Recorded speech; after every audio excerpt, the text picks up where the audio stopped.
think the idea of what do we get from it that impacts their lives. So when you list like the different medicines, the different products, I think once they realize, wait, if that's gone, then I don't have this anymore. That becomes a big impact. That makes a better connection for them because all of a sudden something that they touch on a daily basis.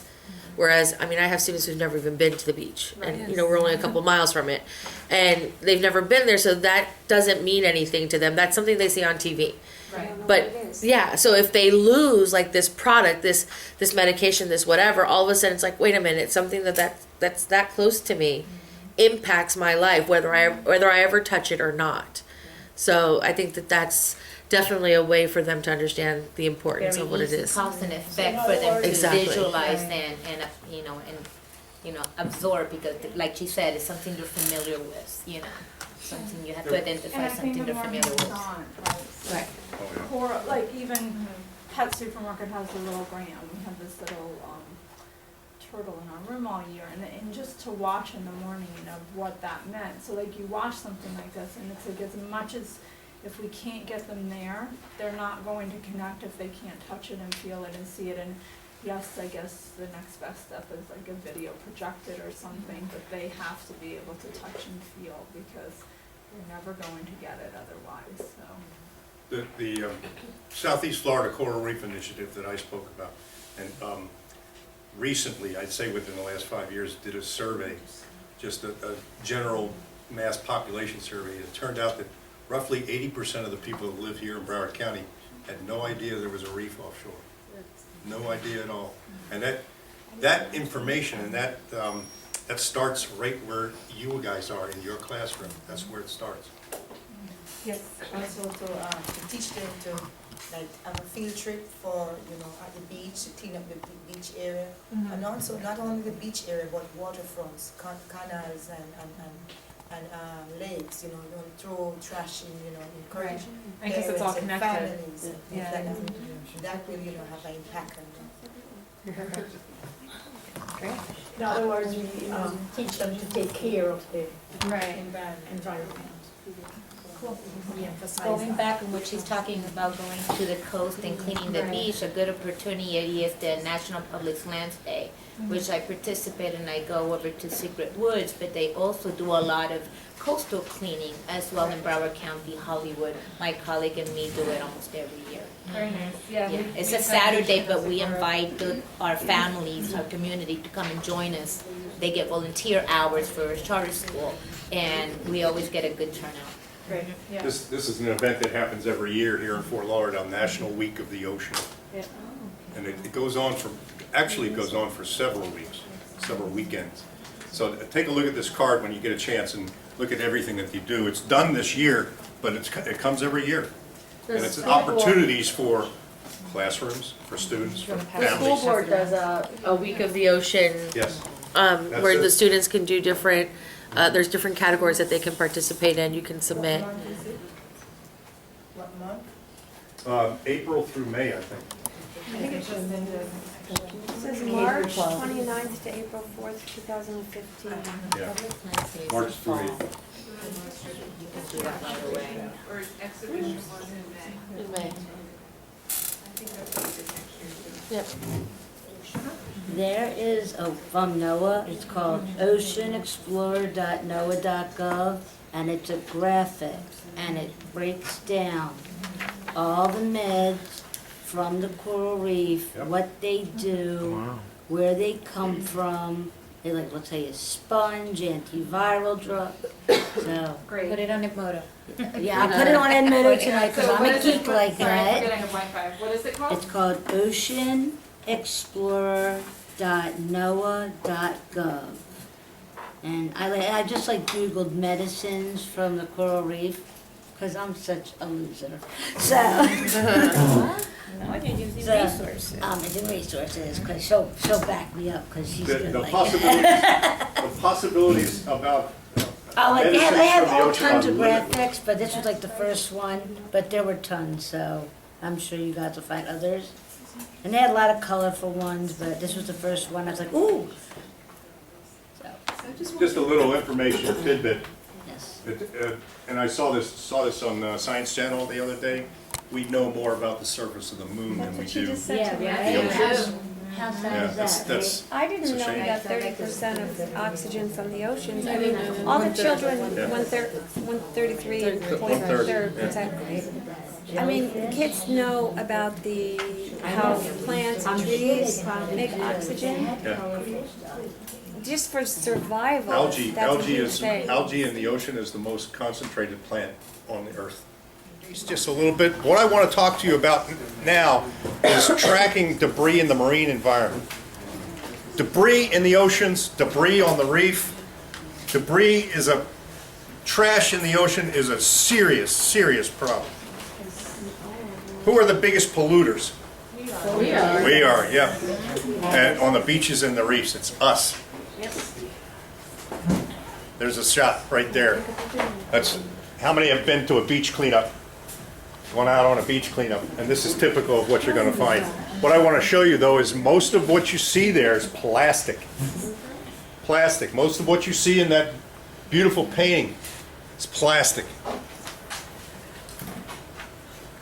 And these are the items typically found. This is a list of items that were found during the National Beach Cleanup, the International Beach Cleanup.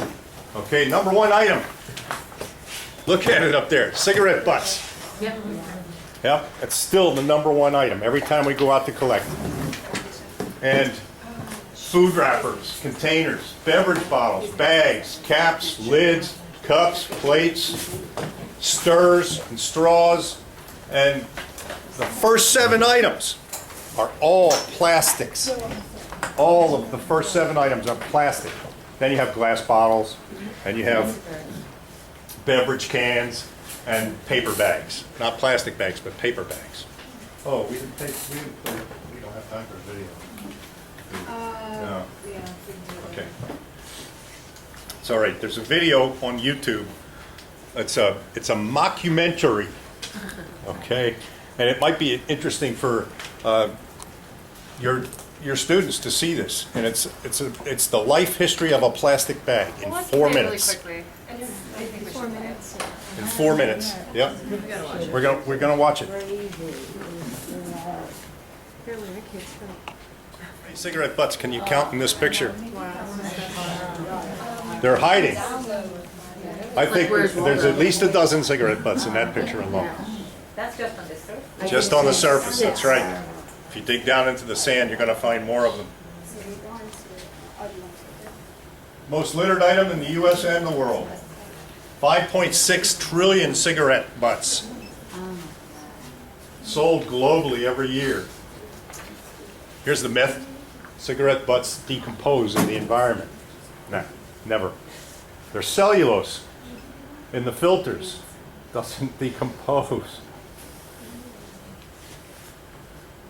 Up to 25 years to decomposition to be complete. Cigarettes contain 165 chemicals. Anybody smoking here? Any smokers? No, I didn't think so. Okay. Nobody wants to admit it now. Should ask that Before you started the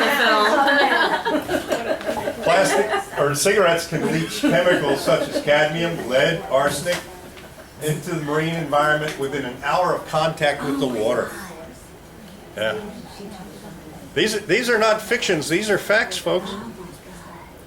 When wildlife ingests cigarette butts or other forms of plastic, it blocks their digestive tract. 50 to 80% of sea turtles that are found dead on the beaches, and believe me, I know this. I've done the necropsies, seen it.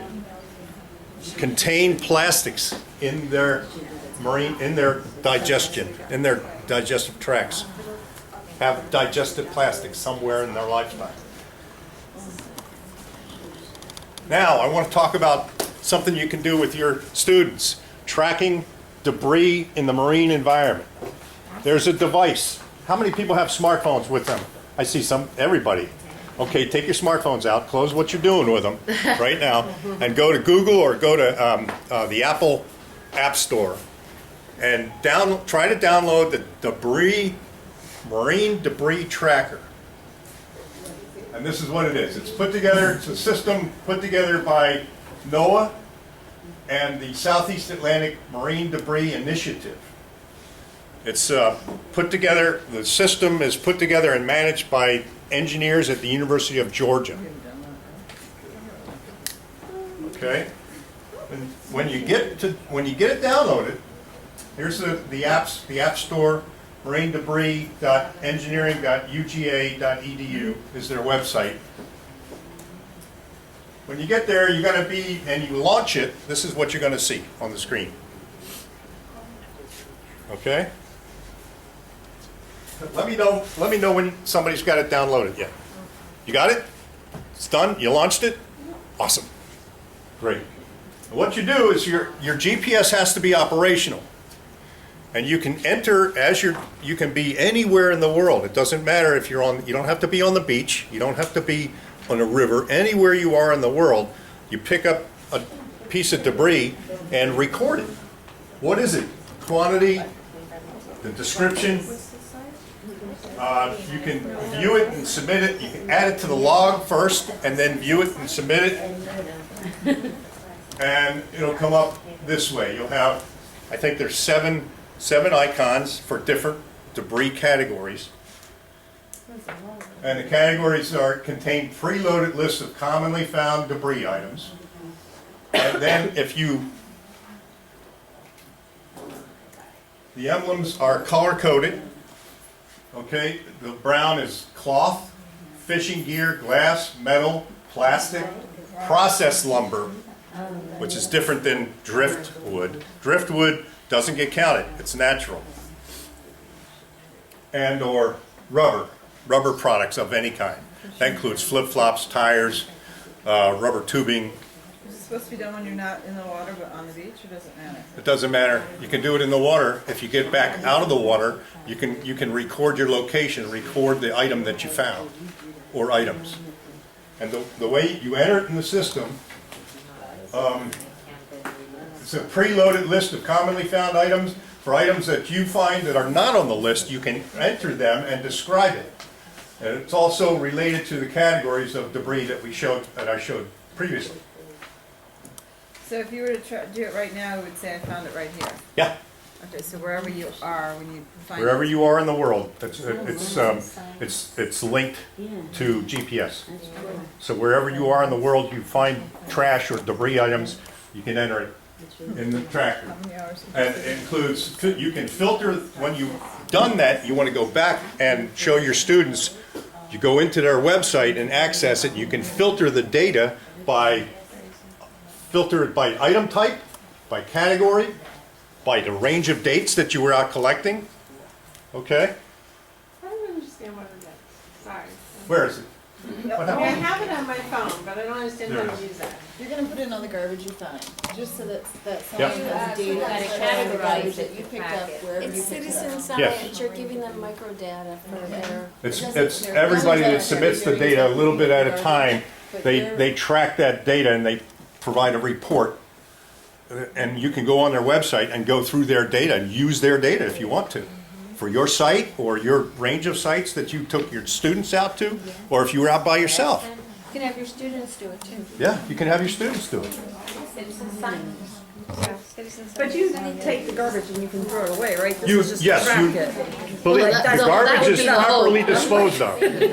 Do not, if you're on the beach or you're at a riverside or a lake, you don't include natural things. You don't include organic material that will decompose. Just trash items that were in those categories or new trash items. You enter it, describe it, and you enter it in the log. I think it's a great idea. It's a good learning tool.